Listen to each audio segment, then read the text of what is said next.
श्री सरस्वत्यै नमः। ओम श्री गुरुभ्यो नमः। सदाशिवसमारंभां शंकराचार्यमध्यमाम् अस्मदाचार्यपर्यन्तां वन्दे गुरुपरम्पराम्। समस्तजनकल्याणे निरतं करुणामयं नमामि चिन्मयं देवं सद्गुरुं ब्रह्मविद्वरम्। हरिओम। आज से हम लोग पंचदशी नामक ग्रंथ का जो 15वां प्रकरण है, 15वां अध्याय है, जिसका नाम है ब्रह्मानंदे विषयानंद,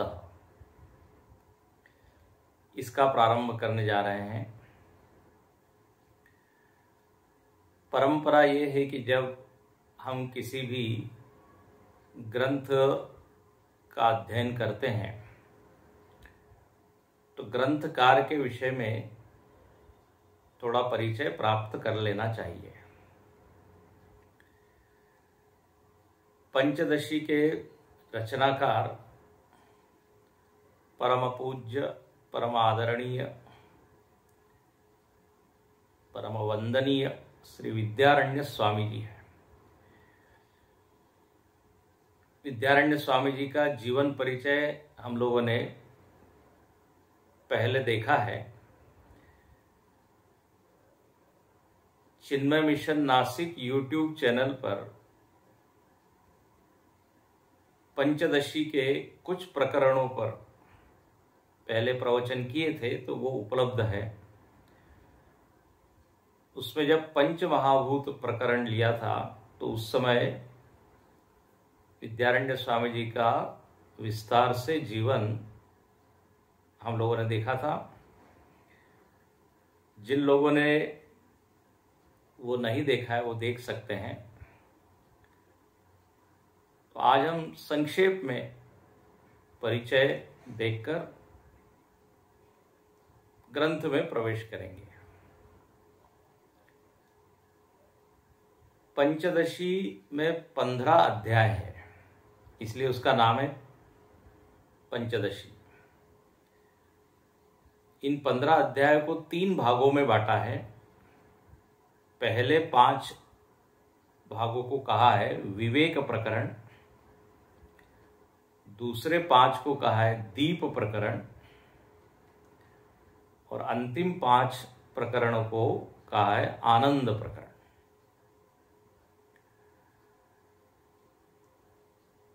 पंचदशी के रचनाकार श्री विद्यारण्य स्वामी जी कहे जाते हैं। यद्यपि उनका जीवन बहुत ज़्यादा उपलब्ध नहीं है, लेकिन जहाँ जहाँ भी कहीं मिलता है उसके आधार पर लोगों ने चिंतन किया है उनके चरित्र का। इनका पूर्वाश्रम का नाम था माधव, और कर्नाटक के एक नगर जिसको किष्किंधापुरी कहते हैं, तुंगभद्रा नदी के तट पर, जिसको बाद में विजयनगरम कहा गया, आज जिसको गोलकुंडा क्षेत्र कहते हैं, वहां पर एक विरूपाक्ष मंदिर है, उसमें इनका जन्म हुआ ऐसा कहा जाता है। इनकी माताजी का नाम श्रीमती था और पिता का नाम था मायण। ये प्रकांड विद्वान थे। इनके गुरु कौन थे तो कहा गया शंकरानंद, स्वामी शंकरानंद। फिर इनके एक और गुरु हुए, उनको कहते विद्यातीर्थ। फिर किसी ने कहा इनके गुरु भारती तीर्थ रहे। कुछ लोग कहते हैं वो दादा गुरु थे, कुछ लोग कहते हैं गुरु थे। अब देखिए, अलग अलग गुरु होते हैं। किसी से दीक्षा ग्रहण करते हैं, कोई उस मठ या आश्रम के गुरु होते हैं तो उनसे कुछ अध्ययन किया जाता है। इस तरह अनेक गुरु हो जाते हैं। तो कहीं भारती तीर्थ जी का नाम आता है, कहीं शंकरानंद स्वामी का आता है। कहते हैं भारद्वाज गोत्र में इनका जन्म हुआ और ये इतने विद्वान थे कि इन्होंने विविध विषयों पर ग्रंथ लिखे। वो हमने पहले सूची सब बताई। व्याकरण के ऊपर ग्रंथ लिखे, जैमिनी सूत्र पे ग्रंथ लिखे, फिर आचरण के ऊपर लिखे, आचार माधव, काल माधव, ज्योतिष के अच्छे ज्ञाता थे, आयुर्वेद के ज्ञाता थे, निदान माधव। मतलब जो उनका नाम है बिल्कुल नाम सटीक है, बिल्कुल लागू होता है। विद्या के अरण्य, सर्वदर्शन संग्रह उनका बड़ा प्रसिद्ध ग्रंथ है। शंकर दिग्विजय, आदि शंकराचार्य जी का जो पूरा जीवन चरित्र है वो उन्होंने संस्कृत में लिखा, शंकर दिग्विजय। वेदांत के ऊपर उन्होंने ग्रंथ लिखा, विवरण प्रमेय संग्रह। फिर ऐतरेय उपनिषद दीपिका, ऐतरेय उपनिषद पर टीका लिखी, तैतरेय उपनिषद पर टीका लिखी। उसके बाद दृग दृश्य विवेक, बड़ा प्रसिद्ध ग्रंथ है, छोटा सा है लेकिन उसमें भी बड़े सुंदर वेदांत के सिद्धांत दिए हैं। तो ऐसे अनेक ग्रंथ हैं। उनके ग्रंथों की सूची बनाई जाए तो एक बहुत लंबी सूची हो। कुछ ग्रंथ आज उपलब्ध है, कुछ उपलब्ध नहीं है। पंचदशी के बारे में कहा जाता है कि उन्होंने पहले 6 अध्याय लिखे और उसके बाद उन्होंने देह का त्याग किया। तो बचे हुए जो अध्याय है वो भारती तीर्थ जी ने लिखे। दूसरा मत ऐसा है कि 10 अध्याय विद्यारण्य स्वामी जी ने लिखे और फिर बचे हुए 5, ये जो आनंद प्रकरण है, इसको भारती तीर्थ जी ने लिखा। अब इसके बारे में अलग अलग मत है, लेकिन हम लोगों को विषय की ओर अधिक ध्यान देना चाहिए, क्योंकि सभी अद्वैत परंपरा के ही आचार्य थे, अद्वैत ज्ञान की ही धारा की एक कड़ी थे। तो रचनाकार कौन है इसके बजाय वो विषय क्या है उस पर ध्यान अधिक दे। और चूंकि एक ही परंपरा के हैं तो विषय में तो कोई भेद है नहीं, सिद्धांत में भेद है नहीं। अब कहते हैं कि विद्यारण्य स्वामी जी ने सन्यास के पहले गायत्री मंत्र का पुरस्चरण किया था। उनकी इच्छा थी गायत्री माता का दर्शन हुए। बहुत प्रयत्न किया लेकिन कहते हैं उनको सफलता मिली नहीं। अनेक बार पुरस्चरण करके नहीं जब दर्शन हुए तो कहते हैं उनको वैराग्य उत्पन्न हुआ। और जब वैराग्य जिस दिन उत्पन्न होता है उस दिन संन्यास ले लेना चाहिए। यदहरेव विरजेत तदहरेव प्रव्रजेत, ऐसा कहा है। जिस दिन मन में विरक्ति आ जाए तो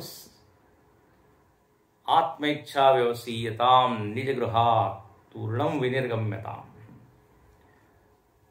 घर का त्याग करके संन्यास लेना चाहिए। तो कहते हैं उन्होंने संन्यास लिया, लेकिन कहते हैं कि कुछ समय बाद गायत्री माता प्रसन्न हुई और उन्होंने कहा कि हम प्रसन्न हैं, आपको क्या मांगना है, कुछ मांगिए। विद्यारण्य स्वामी जी कहते हैं अब मुझको नहीं मांगना है, जब मुझको मांगना था, जब मेरे मन में इच्छा थी तब तो आप आई नहीं। अब कुछ नहीं चाहिए। तो उस समय क्यों नहीं आई? तो ऐसा कहते हैं, गायत्री माता ने कहा पीछे मुड़ के देखो। तो देखा तो बड़े बड़े पर्वत ऐसे जल रहे थे। बोले तुम्हारे जीवन में अनेक प्रतिबंध थे, उन प्रतिबंधों के कारण सफलता नहीं मिली थी, अब वो सारे प्रतिबंध जल गए, बाधाएं, अड़चने। तो अब तुम्हारी इच्छा हम पूर्ण कर सकते हैं। क्या चाहिए? विद्यारण्य स्वामी जी कहने लगे नहीं, अब मुझे कुछ नहीं चाहिए। लेकिन जब माता ने बहुत आग्रह किया तो बोले मेरी एक ही इच्छा है कि इस कर्नाटक प्रांत पर सुवर्ण मुद्राओं की वर्षा हो। देखिए कैसी मांग उन्होंने सामने रखी। तो कहते हैं कि वो मुद्राओं की वर्षा हुई 1.25 प्रहर तक, और ऐसा निर्णय लिया गया कि जिसके घर के ऊपर जो मुद्रा गिरेगी वो उसकी होगी, और जो रास्ते पर इधर उधर जो गिरेगी वो राजकोष में जमा होगी, राजा के पास जाएगी। तो कहते हैं उसके अनुसार इसका विभाजन हुआ। इस घटना से ये बात ज्ञात होती है कि एक तो बहुत बड़े वो उपासक थे, दूसरा समाज के प्रति उनके मन में करुणा थी, सर्वभूत हिते रता, स्वयं के लिए उन्होंने नहीं मांगा। विद्यारण्य स्वामी जी की बहुत बड़ी भूमिका रही है विजयनगरम में हिंदू राज्य स्थापित करने की। हरिहर बुक की उन्होंने बहुत मदद की। वो उनके दरबार में मंत्री पद पर भी आसीन हुए। विद्यारण्य स्वामी जी का जीवन अत्यंत ही प्रेरणादायी था, और उनका कालखंड लगभग 750-800 वर्ष पूर्व माना जाता है। कहते हैं वो कितने विरक्त थे, तो एक घटना से ये भी बताया गया, उनके बारे में आख्यायिका है, ऐसा कहा जाता है। बोले एक बार वो जंगल में शौच के लिए जा रहे थे, तो कहते हैं वहां पर एक सोने की ईंट उनको दिखाई दी। तो उन्होंने दूसरी एक ईंट ली और मल त्याग किया और वहां से आगे चल पड़े। वो जो सोने की ईंट थी वह राजा की थी, गिर गई थी। तो राजा के सेवक लोग खोजते हुए आए और उन्होंने देखा, तो उनको बड़ा आश्चर्य हुआ कि यहां पर बताइए इस ईंट का उपयोग इस क्या कार्य के लिए हुआ। कौन है विरक्त? खोज हुई तो मालूम पड़ा विद्यारण्य स्वामी। राजा ने उनको बुलवाया और कहा तुमको जो मांगना हो मांगो, जितने गांव चाहिए ले लो। लेकिन विद्यारण्य स्वामी जी ने कुछ भी नहीं मांगा। तो ऐसे ये विरक्त, अलिप्त, असंग, इसीलिए देखिए ऐसा अद्भुत ग्रंथ उन्होंने साधकों के लिए लिखा, ये जो पंचदशी। साधकों में इसका बड़ा आदर है। विद्यारण्य स्वामी जी के लिए कहा जाता है कि वो एक बार काशी गए और उस समय उन्होंने वेद के ऊपर एक भाष्य लिखा था। तो इनके भाई जो सायणाचार्य है उनका भी वेद भाष्य बड़ा प्रसिद्ध है, सायण भाष्य। तो कहते हैं इन्होंने जो वेद के ऊपर लिखा था, वेदव्यास जी उसको देखना चाहते थे। अच्छा, महर्षि वेदव्यास जी तो चिरंजीवी है, शंकराचार्य जी को भी उन्होंने दर्शन दिए थे।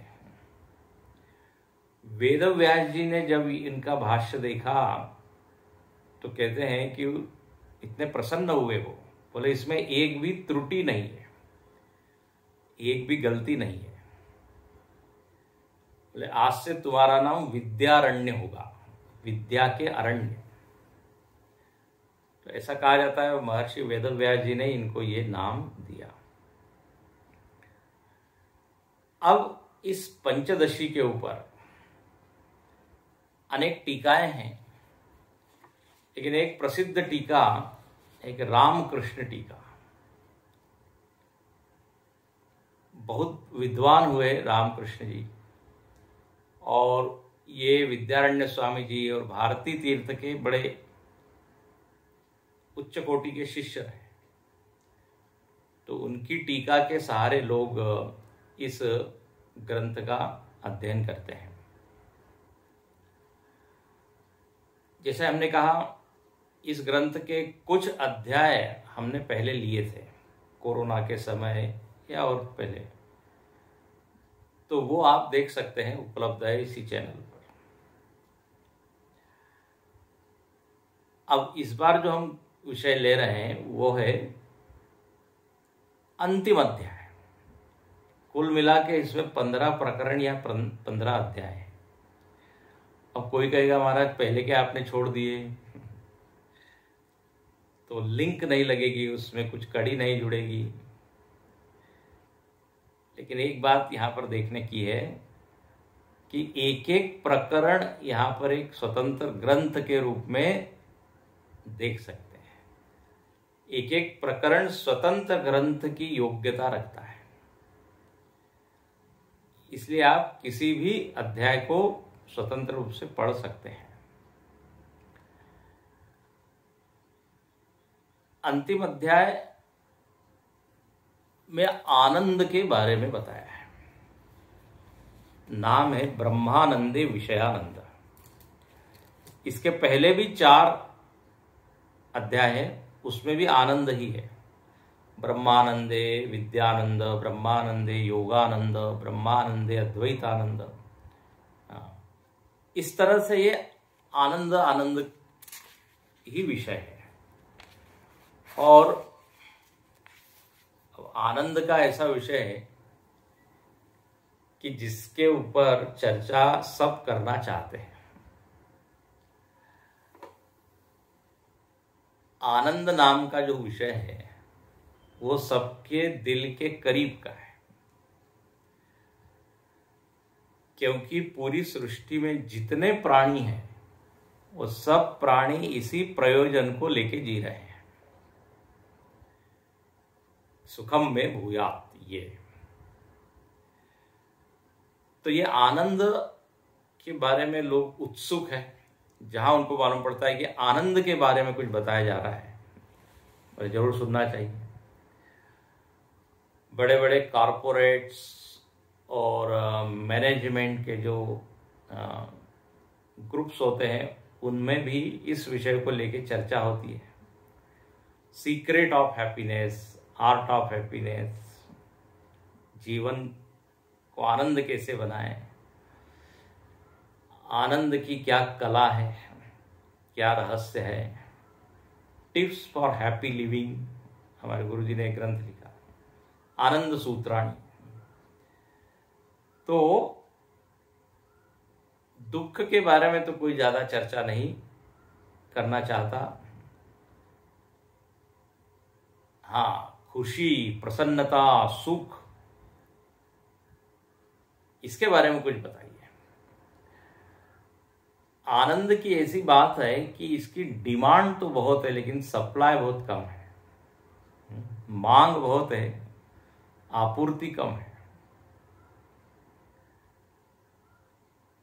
आनंद कभी भी देखिए हमको भार नहीं लगता।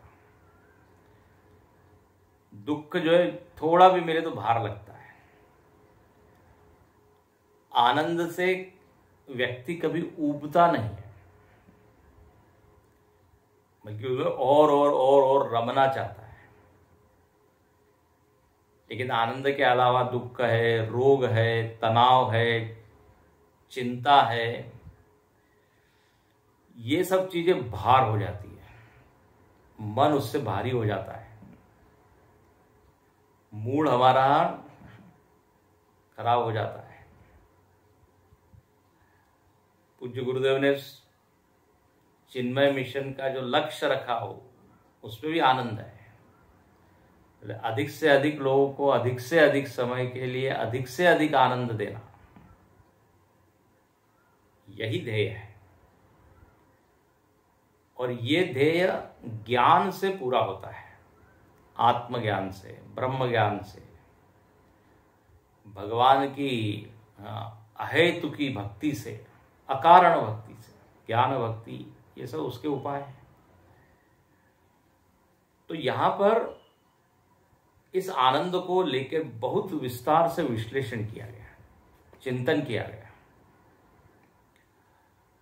अच्छा, यहां पर विषयानंद है इस ग्रंथ का या इस अध्याय का जो टॉपिक है, शीर्षक है, वो है विषयानंद, ब्रह्मानंदे विषयानंद।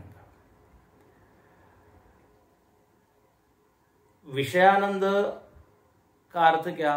बोले जब हमको विषय में ही आनंद नजर आता है, विषये एवं आनंद, या फिर विषयस्य आनंद, विषय का आनंद। आज यदि हम अपने आप को देखें तो हम लोगों की मनस्थिति क्या है, चिंतन क्या है या विचार क्या है, तो बोले विषय में ही आनंद है। आनंद किसका धर्म है? विषय का। और एक बार ये बुद्धि में समझ बैठ गई, निश्चय कर लिया कि विषय में ही आनंद है, ये समझ के अनुसार फिर अपनी प्रवृत्ति होती है। ज्ञान ही प्रेरक होता है, ध्यान रखना। प्रेरक होता है, प्रेरित करता है या निवृत्त करता है। ये ज्ञान है कि अग्नि उष्ण है तो वहां से हम निवृत्त होते हैं। शक्कर मीठी है, ये ज्ञात है, तो उस ओर प्रवृत्ति होती है। तो विषय में आनंद है, ये समहाउ किसी ने सिखाया नहीं है, लेकिन जन्म से ही ये बुद्धि में बैठा है कि विषय को हम प्राप्त करेंगे तो आनंद मिलेगा। तो अब प्रवृत्ति क्या हो रही है? अधिक से अधिक विषय एकत्रित किए जाएं। विषय विविध प्रकार के अनंत विषय इस पूरे सृष्टि में फैले हुए हैं, और व्यक्ति एक के बाद एक इन विषयों के पीछे भागता है, इस आशा में कि अब मुझको दुख नहीं रहेगा, प्रतिकूलता नहीं रहेगी, सब ठीक हो जाएगा। इस आशा में भागता है, पकड़ता है, दौड़ता है। लेकिन कहते ना, ये मृग मरीचिका की तरह है। दूर से लगता है कि वहां है, लेकिन पास में जाने पर ठन पाल, कुछ भी नहीं हो। अच्छा, वहां से फिर आगे पानी दिखता है। ये रेगिस्तान में एक विचित्र बात होती है, जहां पानी दिखता है वहां हम जाते हैं, वहां से आगे दिखता है। मतलब पानी दिखना बंद नहीं होता। ये अपने जीवन में भी यही है, सुख दिखना बंद नहीं होता। जिस विषय में हमने सुख देखा, उस विषय को जो प्राप्त कर लेते हैं, ओहो, लगता है कि हमने तो सोचा था अब आगे किसी भी चीज की आवश्यकता नहीं होगी। लेकिन मालूम पड़ता है थोड़े क्षण के बाद, थोड़े समय के बाद फिर मन खाली, तो अब नए विषय की खोज। इस तरह से ये सिलसिला चलते रहता है। अब अपने शास्त्र कहते हैं कि महाराज, जिसको आप खोज रहे हो वो आपके भीतर ही है। जो हिरण है वो कस्तूरी के सुगंध को अनुभव करके इधर उधर खोजता है, तो मुर्ग माही उसी के पेट में है। यही बात यहां पर है। दिल के आईने में है तस्वीरें यार, जब जरा गर्दन झुकाई देख ली, यही है। लेकिन अब जब तक ज्ञान नहीं है, विचार नहीं है, तब तक भटकन चलती रहती है। तो यहां पर इस विषयानंद को उठाया है, बोले जरा इसके ऊपर चर्चा करें। अच्छा, किसी ने कहा कि महाराज आप तो ब्रह्म ज्ञान देने वाले हैं, ये ग्रंथ सब कैसे हैं? ब्रह्म का ज्ञान देने वाले हैं, ब्रह्मानंद के बारे में बताने वाले हैं, विषयानंद की चर्चा क्यों कर रहे हैं?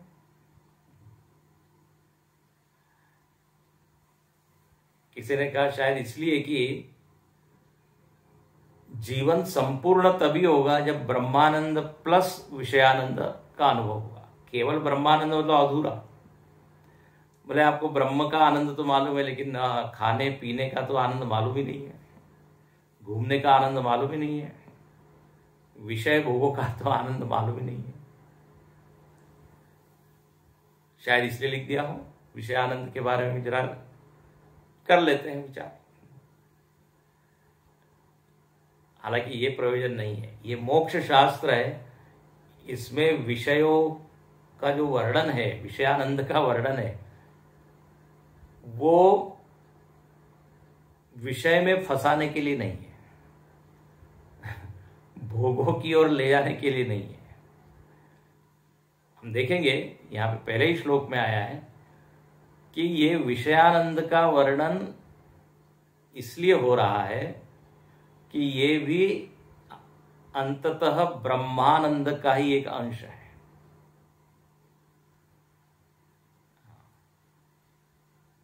विषयानंद की ओर प्रवृत्त करने के लिए नहीं है ये जो वर्णन है।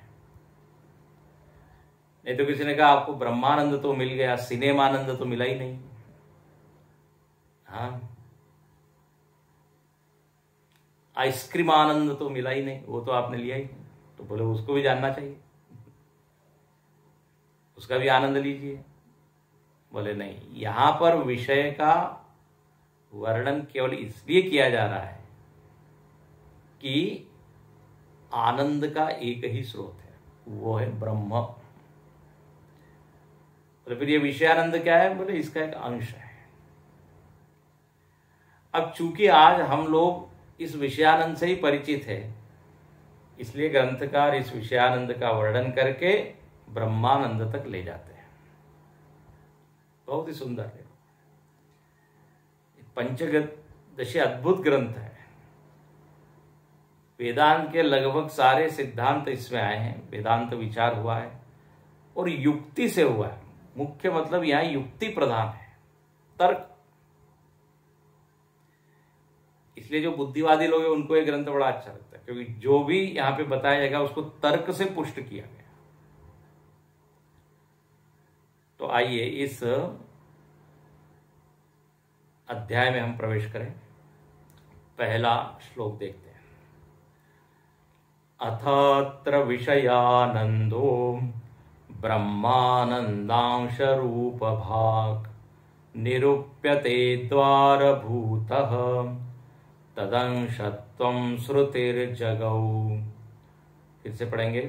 अथात्र विषयानंदो ब्रह्मानंदांश रूप भाग निरूप्यते द्वारभूतः तदंशत्वं श्रुतिर्जगौ। प्रारंभ यहां कहते हैं, बोले अथ। अथ का अर्थ है पहले 4 अध्याय हो चुके हैं, इसके बाद आनंद के बारे में 4 अध्याय पूर्व हो चुके हैं। अथ अनंतर, उसके बाद विषयानंद का निरूपण करते हैं। विषयानंद निरूप्यते। अच्छा, अथ शब्द मंगलवाची भी है। तो कोई भी किसी भी ग्रंथ का या अध्याय का आरंभ होता है तो मंगलाचरण होना चाहिए। तो अथ, अथ और ओम, ये 2 शब्द मंगलवाची का है। अच्छा, तो अनंतरम पूर्व के अध्याय समाप्त होने के पश्चात अब ये विषयानंद नाम का अध्याय प्रारंभ होता है। अच्छा, अब ये विषयानंद का जो आप वर्णन करने जा रहे हैं, प्रयोजनम की मस्ती, क्या प्रयोजन है? तो बोले ये बताना है कि ये विषयानंद द्वार भूत, ये द्वार है। हो, किसका द्वार है ये? तो बोले ब्रह्म ज्ञान का द्वार है। ब्रह्म तक ले जाने में यह जो विषय है ये बहुत सहायता या मदद करने वाला है। तो एक तो कहा द्वारभूत, और दूसरा पॉइंट ब्रह्मानंदांश रूप भाग, ये ब्रह्मानंद का अंश रूप है। ब्रह्मानंद का एक छोटा सा टुकड़ा है, अवयव है। और ऐसा है कि अंशी तक जाना है तो अंश को पकड़िए। अंश को पकड़ने से अवयवी तक आप जा सकते हैं। पेड़ को पकड़ना है तो पेड़ की एक डाल पकड़िए, शाखा पकड़िए, पूरे पेड़ को फिर आप पकड़ सकते हैं। जैसे एक प्रतिबिंब होता है और एक बिंब होता है, तो ये प्रतिबिंब जो है ये उस बिंब का ही क्या है, अंश सा है। और हम देखिए अपने आप को देख नहीं पाते हैं, तो किसके सहारे अपने को देखते हैं? प्रतिबिंब के सहारे। प्रतिबिंब द्वार बनता है, प्रतिबिंब माध्यम बनता है, साधन बनता है। उसके सहारे हम चंदन लगाते हैं, भस्म लगाते हैं प्रतिबिंब को देखकर। तो बोले ये विषयानंद का निरूपण इसीलिए हो रहा है कि आप ब्रह्मानंद को समझ पाएंगे। ये द्वारभूत है, द्वार के स्थान पर इस विषयानंद को रखिए। अच्छा, बड़ा सुंदर, इसका एक और भाव क्या है कि द्वार पे व्यक्ति खड़ा नहीं रहता, द्वार एक साधन होता है, उसके द्वारा अंदर जाता है, प्रवेश करता है। भाई जो भी मार्ग होता है, मार्ग हमको ध्येय तक ले जाने के लिए होता है। हम मार्ग में ही बीच में नहीं खड़े हो जाते। तो ये विषयानंद क्या है? एक द्वार है, एक साधन है, एक माध्यम है, एक अंश है उस ब्रह्मानंद का। ब्रह्मानंद तक हम पहुंच सकते हैं। वो कबीरदास जी का एक दोहा है ना, जिन खोजा तिन पाइया गहरे पानी पेट, मैं बबुरा बूढ़न भया रहा किनारे बैठ। अब यदि जो मोती चाहिए तो समुद्र के अंदर जाए, वो जो किनारे ही बैठा रहेगा उसको क्या मिलेगा? किसी महल में जाना है, राजा से मिलना है, वो द्वार पर ही यदि खड़ा रहे तो राजा से कैसे मिलेगा? किनारे ही बैठे रहे। ये विषयानंद में उलझ के रह जाना मतलब द्वार में ही रह जाना है, असली आनंद तक पहुंचे ही नहीं। लेकिन चूंकि आज हमको विषयानंद का ज्ञान है कि विषय में ही आनंद है, विषय का ही धर्म आनंद है, बोले ठीक है, चलो यहीं से शुरुआत करते हैं, क्योंकि हम जहां होते हैं वहीं से प्रारंभ होता है यात्रा का। तो इसलिए निरूप्यते द्वारभूतः तदंशत्वं श्रुतिर्जगौ, ब्रह्मानंद का अंश होने के कारण इस विषयानंद का निरूपण करना है। तो प्रयोजन यहां बता दिया। अब किसी ने कहा महाराज आप ये कैसे कह रहे हो कि ये ब्रह्मानंद का अंश है विषयानंद? किम प्रमाणम, इस बारे में प्रमाण क्या है? तो अंतिम शब्द देखिए, श्रुतिर जगौ, श्रुतियों में ये कहा गया है कि ये विषयानंद ब्रह्मानंद का एक छोटा सा अंश है। तो अंश से चलना है अंशी तक। ये केवल हम तर्क से नहीं बोल रहे हैं, अनुभव से नहीं, श्रुति इसमें क्या है? प्रमाण है। अब जब ये कहा कि श्रुति प्रमाण है तो बोले अब कौन सी श्रुति, कौन से उपनिषद में कहा है? तो अब अगला मंत्र, ये अगला मंत्र श्रुति का ही अनुवाद है, समझ लीजिए। शब्द इसमें अलग है लेकिन अर्थ श्रुति का ही है। तो शब्दतः श्रुति को यहां कोट नहीं किया है, अर्थतः श्रुति का जो अर्थ है वो इस अपनी भाषा में ग्रंथकार ने यहां रख दिया। इसको पढ़ते हैं। एषोऽस्य परमानंदो यो खण्डैकरसात्मकः अन्यानि भूतानि एतस्य मात्रामेवोपभुञ्जते। एषोऽस्य परमानंदो यो खण्डैकरसात्मकः अन्यानि भूतानि एतस्य मात्रामेवोपभुञ्जते। कहते हैं कि जो ये जीव है, हम और आप जो जीव है, इस जीव का यदि स्वरूप आप देखें, वास्तविक रूप, शरीर, मन, बुद्धि, इंद्रिय, प्राण, इनके अंतरंग में प्रवेश करके जो प्रत्यक तत्व है, जो अंतरंग चीज है, तो बोले वो है चैतन्य। और वह कैसा है? तो बोले अखंड एक रसात्मक ब्रह्म है। जो अखंड है, जिसमें कोई खंड नहीं है, भेद नहीं है, और एक रस है, उसमें कोई विजातीय पदार्थ नहीं है, द्वितीयता नहीं है, एकमेवा द्वितीय है, रसस्वरूप है, रसो वैसा, जिसमें किसी तरह का भेद नहीं, सजातीय विजातीय स्वगत भेद, अखंड है, खंड खंड नहीं है, टुकड़े नहीं, भाग नहीं किए जा सकते उसके। तो ये जीव का मूल रूप है, अस्य जीवस्य। और सबसे बड़ी बात, आनंद रूप है।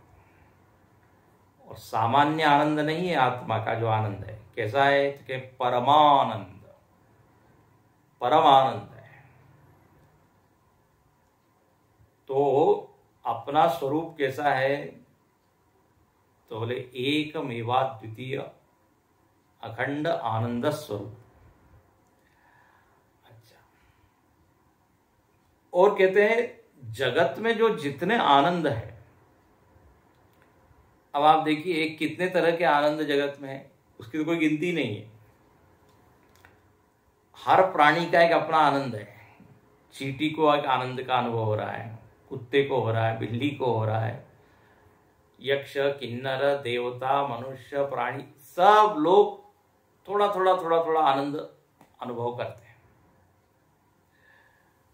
तो बोले मतलब आनंद के इतने टाइप से, इतने प्रकार हैं।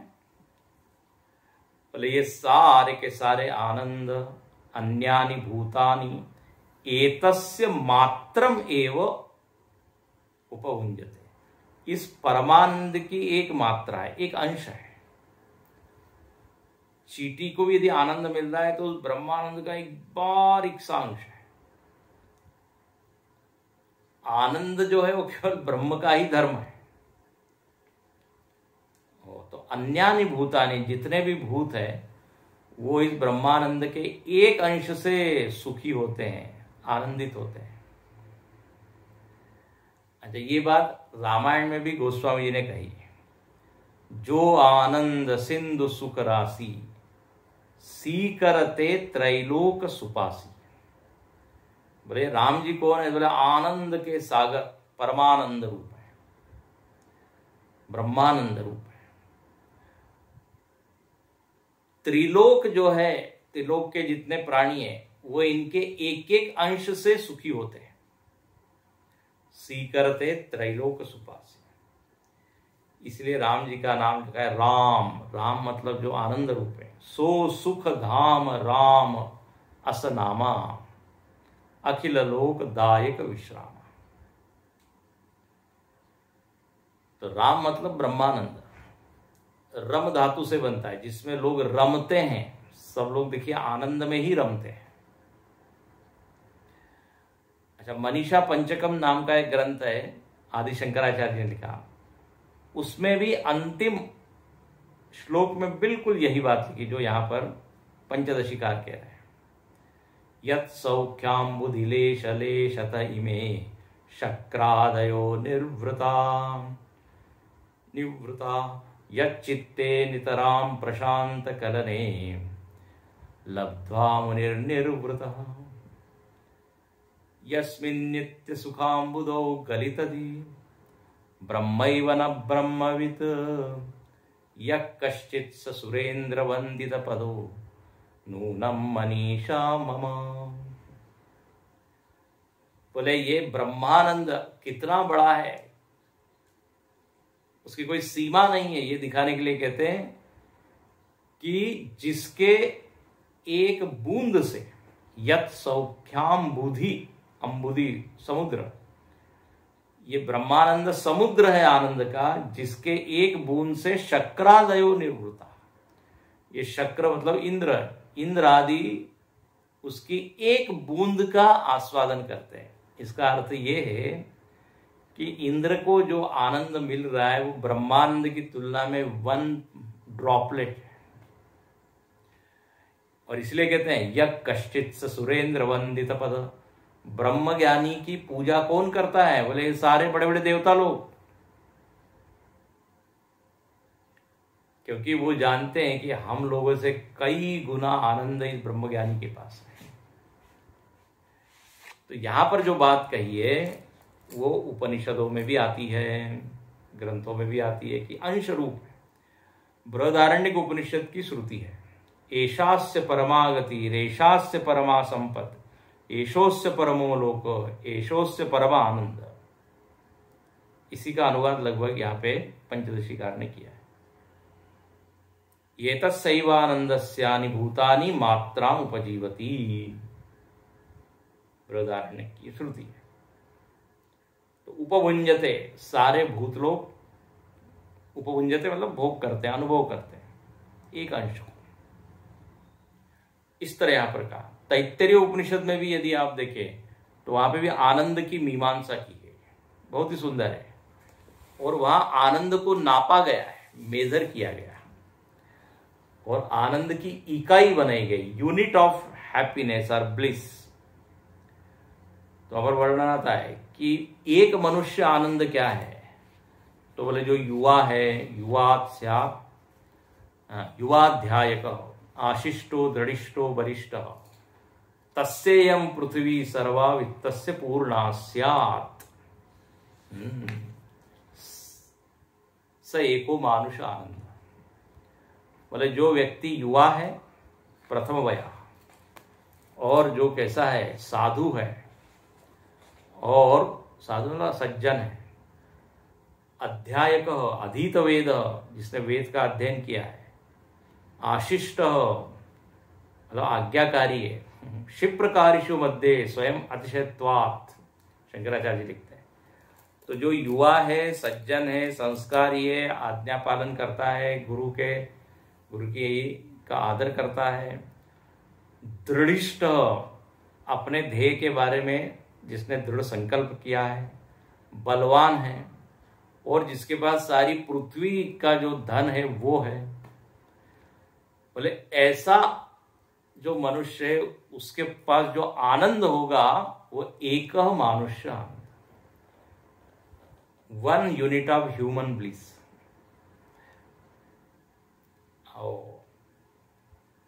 मतलब मनुष्य अधिक से अधिक ये आनंद, सामान्य जो व्यक्ति वो आनंद प्राप्त, यदि वो युवा है, सारा धन है, मानुष आनंद।